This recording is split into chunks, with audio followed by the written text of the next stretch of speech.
Block Congress committee ने पैदल मार्च निकालकर कलेक्टर के नाम एसडीएम को सौंपा ज्ञापन। भाजपा सरकार में किसान बिजली और खाद की समस्या से परेशान हैं, विधायक प्रताप ग्रेवाल ने कहा। भाजपा की किसान विरोधी सरकार में सरदारपुर तहसील का अन्नदाता किसान विद्युत, लाइट और खाद की समस्या से परेशान हैं। वर्तमान में रबी की फसल का समय चल रहा है। किसानों द्वारा गेहूं, लहसुन, प्याज आदि की बुआई कर दी गई है, लेकिन किसानों को सिंचाई की लाइट और खाद की समस्या का सामना करना पड़ रहा है। किसानों को तय समय अनुसार सिंचाई की लाइट नहीं मिल रही है। विभिन्न क्षेत्रों में तय पर्याप्त लाइट नहीं मिल रही है। आज किसानों को 10 घंटे की बजाय कई ग्रामों में 7 से 8 घंटे तो कई ग्रामों में मात्र 3-4 घंटे ही लाइट मिल रही है। तो वहीं किसानों को रबी की फसल में सबसे उपयोगी खाद और डीएपी नहीं मिल रही है। यह बात विधायक प्रताप ग्रेवाल द्वारा शुक्रवार को विधायक कार्यालय से एसडीएम कार्यालय तक पैदल मार्च निकालकर जिला कलेक्टर के नाम पर सरदारपुर एसडीएम आशा परमार को सौंपे गए ज्ञापन के दौरान कही गई। ज्ञापन में बताया गया कि जालोन, भानगढ़, रिंगनोद, बरमंडल और तिरला, सिंदूरिया आदि क्षेत्रों में यहां पर शेड्यूल के अनुसार बिजली नहीं मिल रही है। विद्युत विभाग के मुख्य कार्यालय राजगढ़ पर सिंचाई लाइट के ट्रांसफार्मर में ऑयल आदि मेंटेनेंस का खर्च किसानों से वसूल किया जाता है, जो कि विद्युत विभाग द्वारा किया जाना चाहिए। विभिन्न मांगों में सिंचाई ट्रांसफार्मर पर अत्यधिक लोड होने से वोल्टेज की समस्या उत्पन्न होने से किसानों को परेशानी हो रही है। विभिन्न ग्रामों में सिंचाई लाइट की विद्युत केबल क्षतिग्रस्त होने से शॉर्ट सर्किट की समस्या हो रही है। विद्युत वितरण केंद्र पर किसानों से नवीन सिंचाई कनेक्शन के लिए अधिक राशि की मांग की जा रही है और कनिष्ठ यंत्री से बात करने पर संबंधित लाइनमैन से बात करने की बात कही जा रही है और अधिक राशि नहीं देने पर विद्युत कनेक्शन नहीं दिया जाता है। एक तरफ किसानों की खरीफ की फसल खराब हो चुकी है, तो वहीं पर रबी की फसल में भी किसान सिंचाई लाइट और खाद की समस्या से परेशान हैं।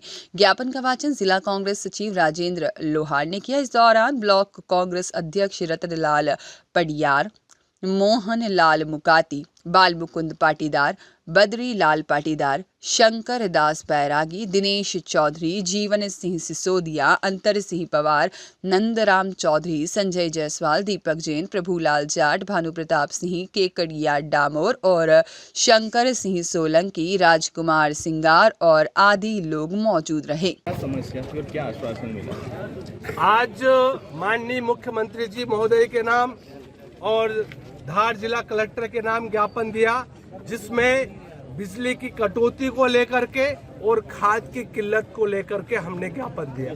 दूसरा, जो सरदारपुर क्षेत्र विधानसभा क्षेत्र में पवन ऊर्जा, सौर ऊर्जा जो स्थापित की जा रही है, कशनारिया, जोलाना और दंतोली की शासकीय भूमि और निजी भूमि को जो पवन ऊर्जा लगाने के लिए, तो हमारी सत्ता और सरकार से ही मांगे कि आप एक तरफ तो गौ संरक्षक की बात करते हो, गौ माता की बात करते हो, अगर आपने शासकीय और निजी भूमि पर पवन चक्कियां लगा दी तो आने वाले समय में गौ माता को गोचर की जमीन नहीं बचेगी। गरीब आदिवासी बेघर हो जाएगा, उसका जमीन का हक छीना जाएगा। तो हमारा सत्ता और सरकार में बैठे माननीय मुख्यमंत्री जी से यही मांग है कि पैसा एक्ट के तहत ऊर्जा विभाग को, सौर ऊर्जा विभाग को ये जमीन आवंटित नहीं की जाए। यही हमारी आज मुख्य मांग थी।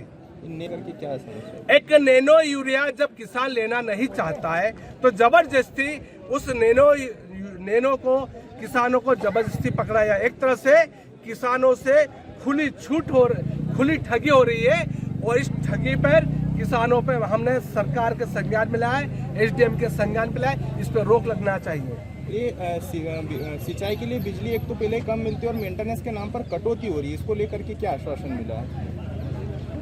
डी मैडम भी यहाँ पर उपस्थित थी। हमने विशेष करके टांडाखेड़ा, दसई, तिमाईची, सुल्तानपुर नयापुरा, ऐसे अमजेरा, तो ऐसे आदि क्षेत्रों में जो किसानों को 10 घंटे बिजली मिलना चाहिए, 3 से 4 घंटे ही बिजली मिल पा रही है।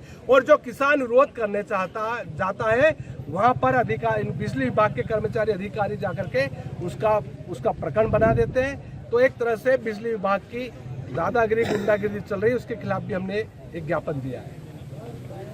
खोरी को लेकर के बात आई थी, क्या है मामला? आज आप सरदारपुर विधानसभा क्षेत्र में जाइए, राजगढ़ हो, राजेवद हो, सरदारपुर हो, अंधेरा हो, दसई हो, वहां पर खुलेआम सट्टा चल रहा है और जहां पर भी हमारे युवा पीढ़ी का भविष्य भी बर्बाद किया जा रहा है।